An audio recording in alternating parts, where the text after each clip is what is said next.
کہتا ہے قرآن۔ بسم اللہ الرحمن الرحیم۔ پروگرام کیا کہتا ہے قرآن، اور میں آپ کا میزبان ڈاکٹر حسن رضوی۔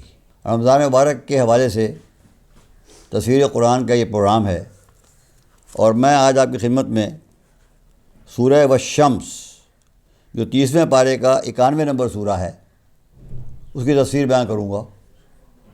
شمس کے معنی ہے سورج۔ سب سے پہلے میں آپ کی خدمت میں سورہ والشمس کے فضائل اور خصوصیات بیان کروں گا کہ فرمایا حضور اکرم ختم مرتبت نے کہ جو شخص سورہ شمس کی تلاوت کرتا ہے، یعنی سمجھ کر پڑھتا ہے، گویا اس نے تمام چیزوں کی تعداد کے برابر صدقہ دیا جن پر سورج اور چاند طلوع ہوتے ہیں۔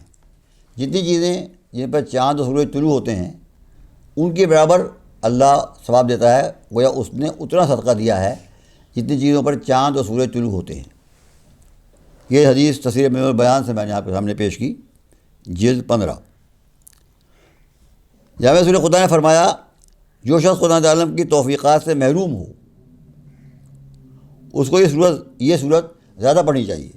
اس کے حافظے میں اضافہ ہوگا، اس کی مقبولیت میں اضافہ ہوگا، اس کا مرتبے میں اضافہ ہوگا۔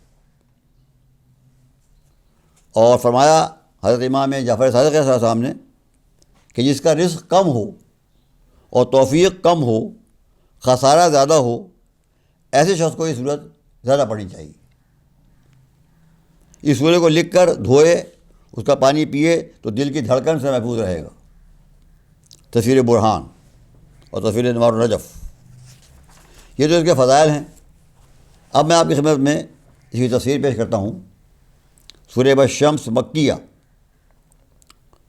سورج کی قسم سے شروع ہونے والا سورہ۔ بسم اللہ الرحمن الرحیم۔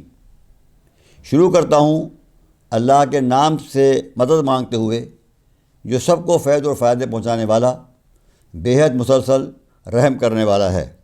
والشمس وضحاہا، قسم ہے سورج کی اور اس کی پھیلتی ہوئی شعاؤں کی۔ یہ اللہ کی بڑی نعمت ہے، بہت بڑی نعمت ہے یہ۔ خاص طور سے سرد ملکوں میں دیکھیے آپ، یہ سورج کی شعاعیں کتنی اہمیت رکھتی ہیں۔ سورج کی گرمی، اس سے برف پگھلتی ہے، اس سے دریا بہتے ہیں، چشمے ابلتے ہیں۔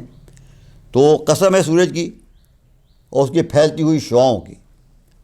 والقمر اذا تلاہا، اور قسم ہے چاند کی جبکہ وہ سورج کے پیچھے پیچھے چلتا ہے، پیچھے پیچھے چلتا ہے۔ والنہار اذا جلاہا، اور قسم ہے دن کی جب وہ ہر چیز کو ظاہر کر دیتی ہے۔ دن کا وقت جب ہوتا ہے، جو چیزیں چھپی ہوتی ہیں رات کی تاریکی میں، دن میں ظاہر ہو جاتی ہیں۔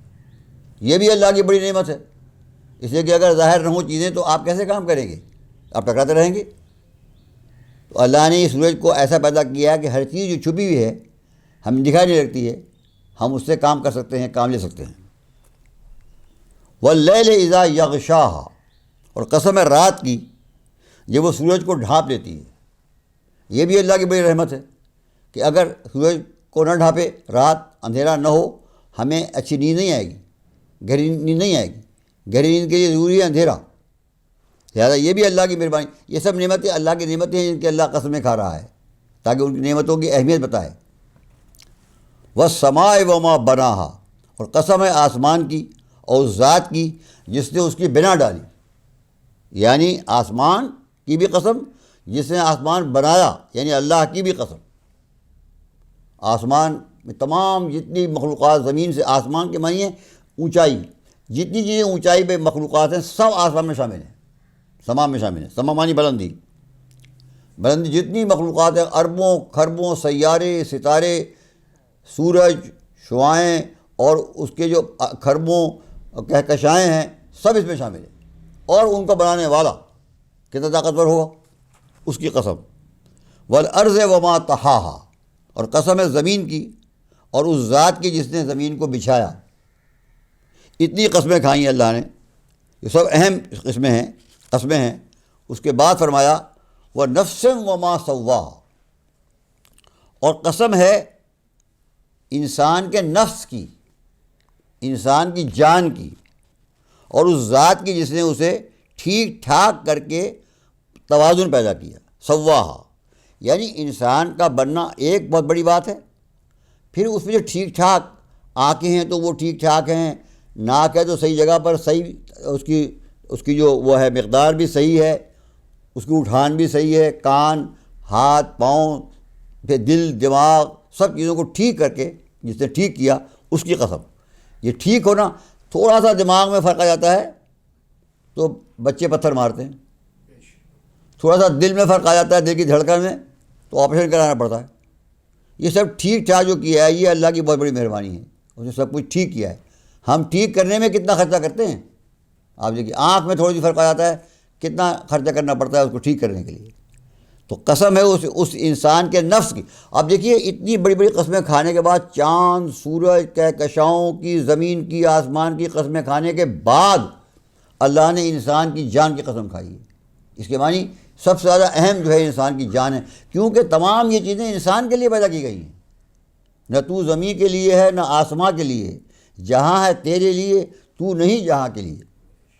انسان اتنا قیمتی ہے کہ اتنی بڑی بڑی قسم کھانے کے بعد پھر اللہ نے انسان کی قسم کھائی کہ قسم ہے انسان کی جان کی اور اس ذات کی جس نے اس کو صحیح، متوازن، ٹھیک ٹھاک بنایا۔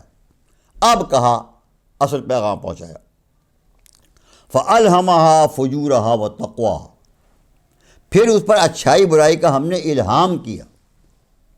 یعنی انسان کے اندر اللہ نے اس کے خمیر میں، اس کی مٹی میں اللہ نے یہ ملا دیا ہے کہ اس کا دل خود بتاتا ہے کہ یہ چیز اچھی ہے، یہ چیز بری ہے۔ اب دنیا کا کوئی مذہب کا انسان ہو، کسی ملک کا انسان ہو، کسی رنگ کا انسان ہو، کسی قوم کا انسان ہو، آپ اسے پوچھیے، ہر انسان کہے گا سچ بولنا اچھی بات ہے، جھوٹ بولنا بری بات ہے، ایمانداری اچھی بات ہے، بے ایمانی بری بات ہے، کسی کو فائدہ پہنچانا اچھی بات ہے، کسی کو نقصان پہنچانا بری بات ہے، کسی کا دل خوش کرنا اچھی بات ہے، کسی کا دل دکھانا بری بات ہے، کسی لوگوں کو فائدہ پہنچانا اچھی بات ہے، غیبت کرنا بری بات ہے، تہمت لگانا بری بات ہے، کسی کو بے گناہ قتل کرنا بری بات ہے۔ یہ کتنی برائیاں، یہ بات ہے، کسی کو فائدہ پہنچانا اچھی بات ہے، علاج کرنا اچھی بات ہے، نفع پہنچانا اچھی بات ہے۔ یہ باتیں کہاں سے معلوم ہوئیں؟ آخر یہ کیسے انسان کو معلوم ہوئی؟ بہت بڑا فلسفی تھا برٹرانڈ رسل، برطانیہ کا، جو اللہ کا منکر تھا، مگر وہ کہتا ہے کہ میں اللہ کو تو نہیں مانتا، مگر دو باتیں مجھے حیران کرتی ہیں، میں حیران ہوتا ہوں دو باتوں سے۔ ایک تو جب میں یہ کھلے ہوئے آسمان کو دیکھتا ہوں اور تارے دیکھتا ہوں چمکتے ہوئے، اس کا حسن دیکھتا ہوں، حیران ہو جاتا ہوں، اتنی حسین چیزیں کس نے بنائیں، کیسے بن گئیں؟ اور دوسرے میں انسان کے اندر جو دیکھتا ہوں یہ اچھائی برائی کا احساس کہ یہ کام اچھا ہے اور یہ کام برا ہے۔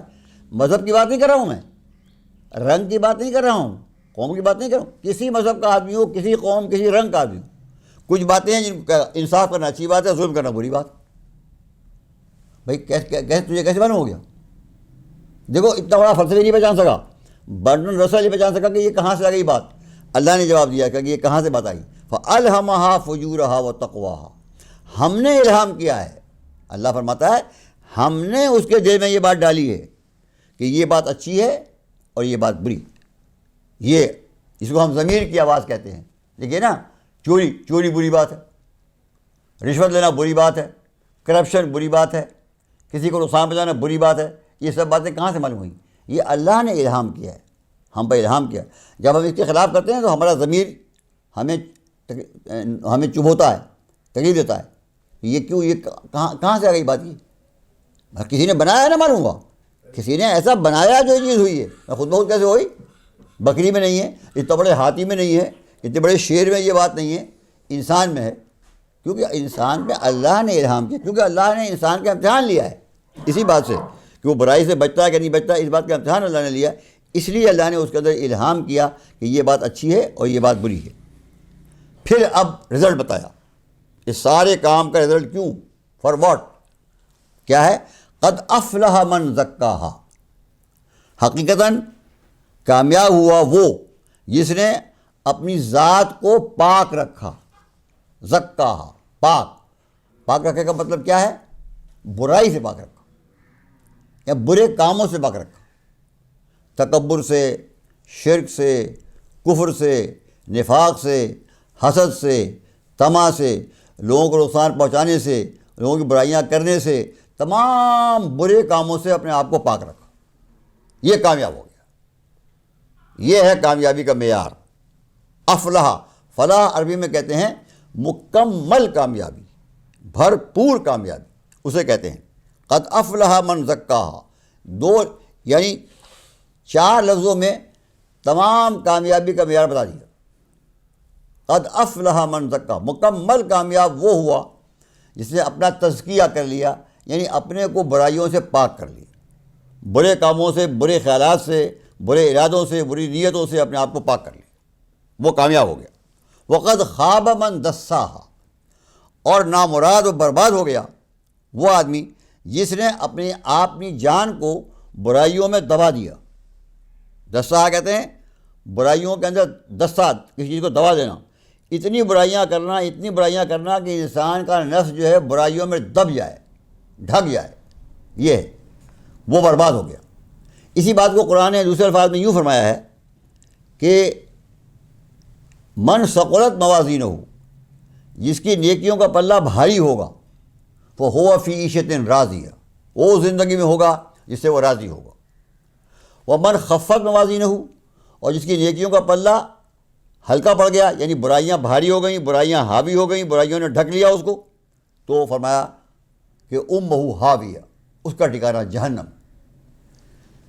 تو یہی ہے کہ قد افلح من زکاہا، مکمل کامیاب ہوا جس نے اپنے آپ کو برائیوں سے پاک کر لیا، اور مکمل برباد ہوا، تباہ ہوا کہ جس نے اپنے آپ کو برائیوں میں دبا دیا، یعنی برائیوں کو اتنی برائیاں کی اس نے کہ وہ برائیوں میں ڈھک گیا۔ اب اللہ نے اس کی مثال دی ہے۔ پہلی بات تو یہ کہ الہام کے معنی کیا ہیں؟ قد الہمہا فجورہا و تقواہا، ہم نے الہام کیا اس پر اچھی باتوں کو اور بری باتوں کو۔ الہام کے اصل معنی ہوتے ہیں نگلنے کے، مگر یہاں مطلب یہ ہے کہ اللہ نے انسان کے اندر دل میں یہ بات ڈال دی کہ دیکھو یہ بات اچھی ہے اور یہ بات بری، یہ اللہ کی طرف سے ہمیں عطا ہوا۔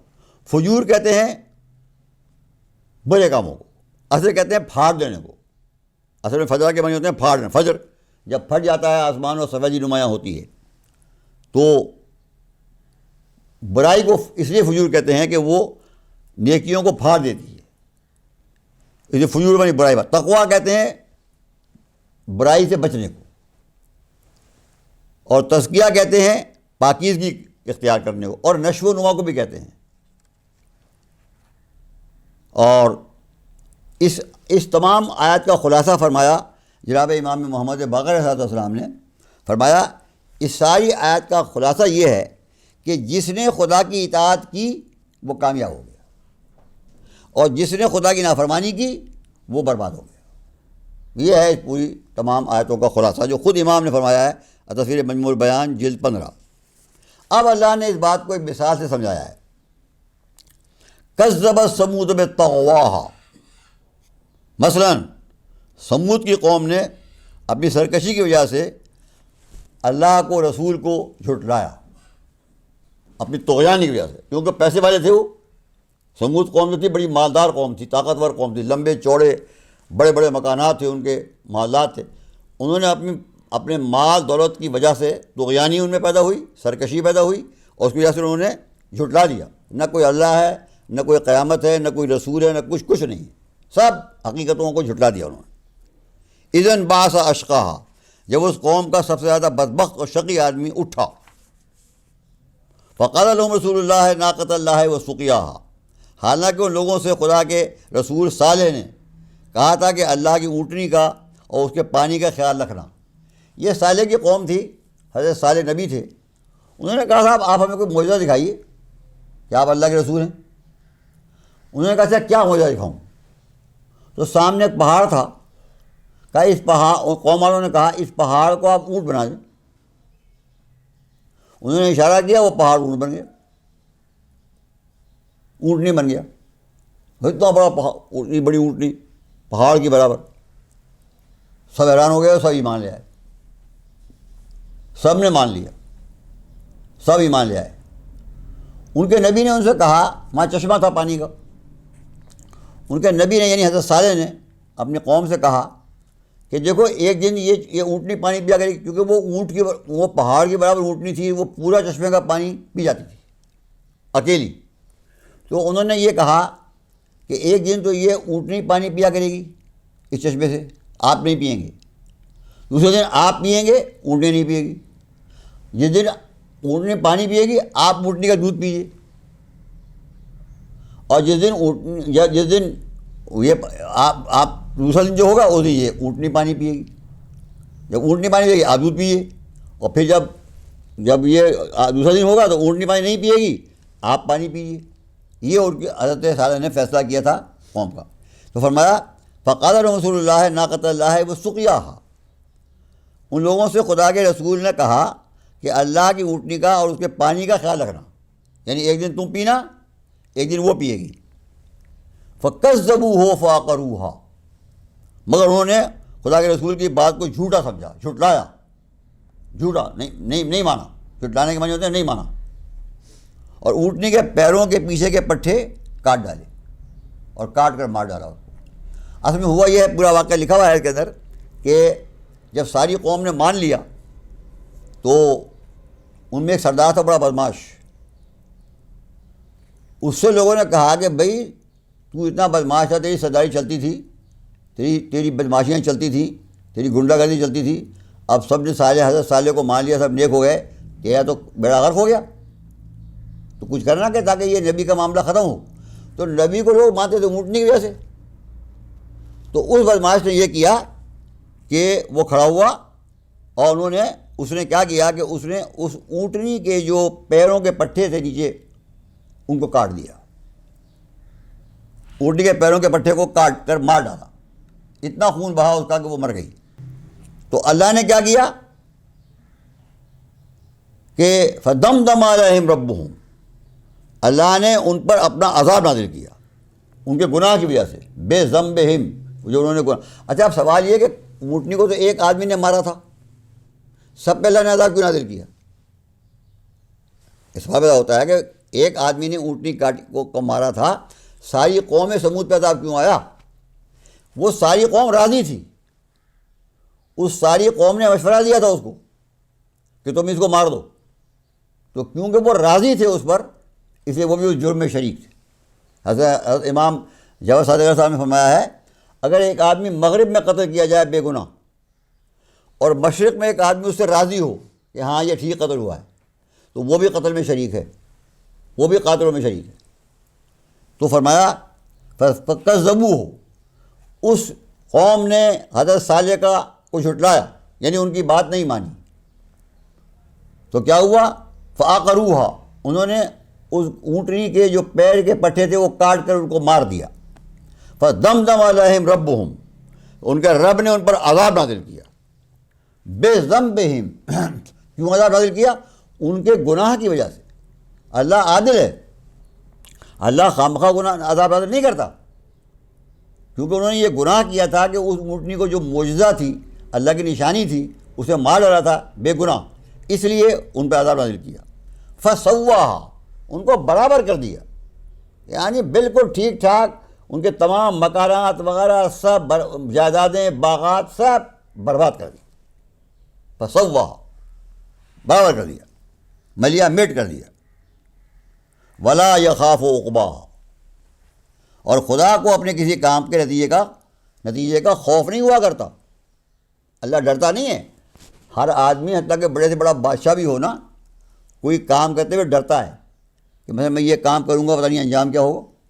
پبلک نہ کھڑی ہو جائے میرے خلاف، بغاوت نہ ہو جائے میرے خلاف، فوج نہ کھڑی ہو جائے میرے خلاف، یہ نہ ہو جائے میرے خلاف، وہ نہ ہو جائے میرے. تو 10 دفعہ سوچتا ہے کہ بھائی میں یہ کام کروں کہ نہ کروں. بڑے سے بڑا آدمی، کتنا ہی مالدار بھی ہو، بادشاہ بھی ہو، وہی سوچتا ہے. اللہ کے یہاں یہ بات نہیں ہے. اللہ کو کوئی خوف نہیں ہوتا کہ میں اس قوم کو تباہ کر دوں گا تو وہ قوم مجھ سے انتقام لے گی، کیونکہ وہ ہر چیز پر قادر ہے. اس کے سامنے یہ قومیں ہے کیا حقیقت ان کی؟ میرے مقام میں چونٹی کی بھی کوئی حیثیت ہے، وہ حیثیت بھی نہیں ہے اللہ کے سامنے پوری دنیا کی طاقت کی. تو اللہ کو کوئی خوف نہیں ہوا کرتا جب کسی قوم پر تباہ کرتا ہے اللہ، اس کے گناہ کی وجہ سے تباہ کرتا ہے، تو اللہ کو خوف نہیں ہوتا ہے کہ وہ قوم اس سے بدلہ لے گی، پتہ نہیں میرا بگاڑ دے گی، میرا کیا سے کیا کر دے گی، مجھے ملیا میٹ کر دے گی، ایسا اللہ کو کوئی خوف نہیں ہوتا۔ تو فرمایا کہ کسی قوم کی برائی کرنا، برائی جب کرتی ہے اللہ جب اس پہ عذاب نازل کرتا ہے تو اللہ کو خوف نہیں ہوتا۔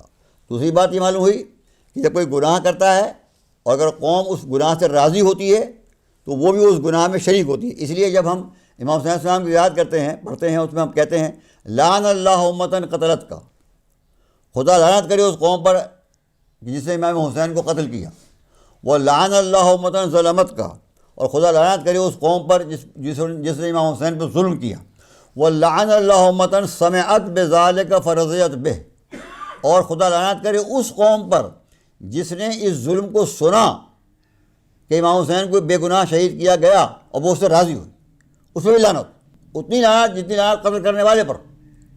معلوم ہوا کہ جو آدمی کسی برائی کو دیکھتا ہے یا سنتا ہے اور اس سے راضی ہوتا ہے، خوش ہوتا ہے، مطمئن ہوتا ہے، وہ اس گناہ میں شریک ہوتا ہے، اس گناہ میں۔ اور ایسے ہی اس کے برعکس اگر کوئی نیک کام دیکھتا ہے اور اس میں شریک ہونا چاہتا ہے تو اللہ اس کو شریک سمجھتا ہے۔ جیسے فرمایا ہمارے چھٹے امام صاحب نے کہ آپ جب زیارت پڑھتے ہیں امام حسین السلام کے ساتھ شہید ہونے والوں کی، اور اس میں آپ یہ کہتے ہیں یا لیتنا کننا معکم، کاش میں بھی آپ کے ساتھ ہوتا، اور کاش میں بھی آپ کے ساتھ امام حسین کی نصرت کرتے ہوئے شہید ہوتا۔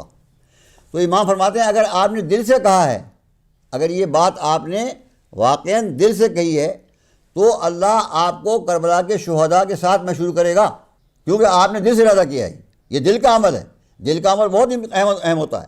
نیت، الاعمال بالنیات، تمام اعمال کا دار و مدار نیت پر ہوتا ہے۔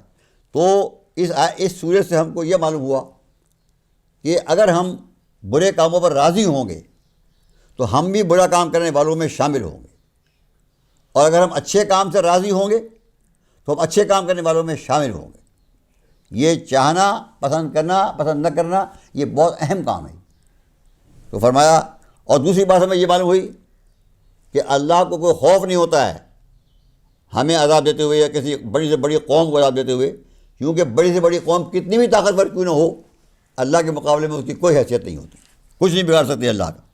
اب اس میں ایک آخری بات یہ عرض کروں گا میں کہ جو یہ فرمایا کہ وہ آدمی جس نے ان کو ناقہ صالح کو، اونٹنی کے پٹھوں کو کاٹا تھا، اس کے سلسلے میں روایت ہے، سنی شیعہ تو سب نے اس بات کو لکھا ہے کہ حضور نے حضرت علی سے پوچھا کہ پچھلی قوموں میں سب سے زیادہ بدبخت انسان کون تھا، سب سے زیادہ برا انسان کون تھا؟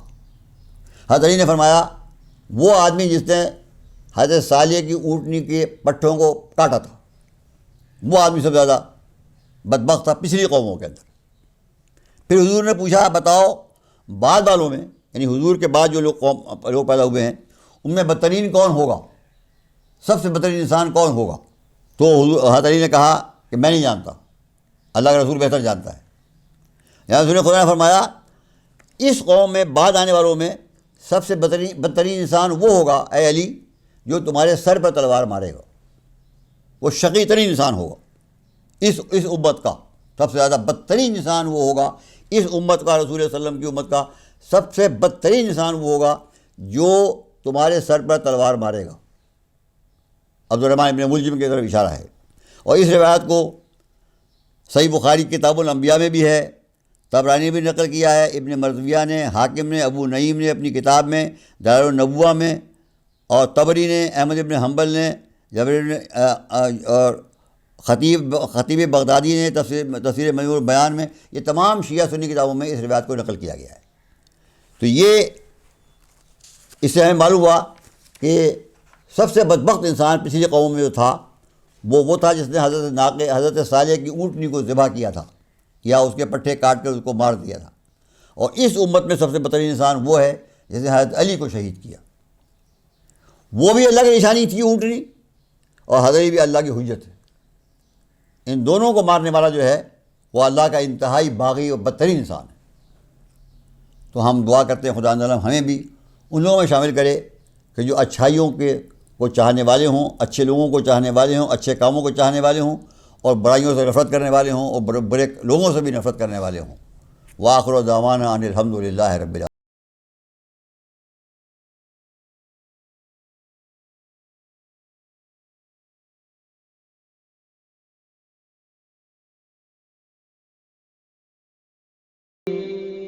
ذلك الكتاب لا ريب فيه هدى للمتقين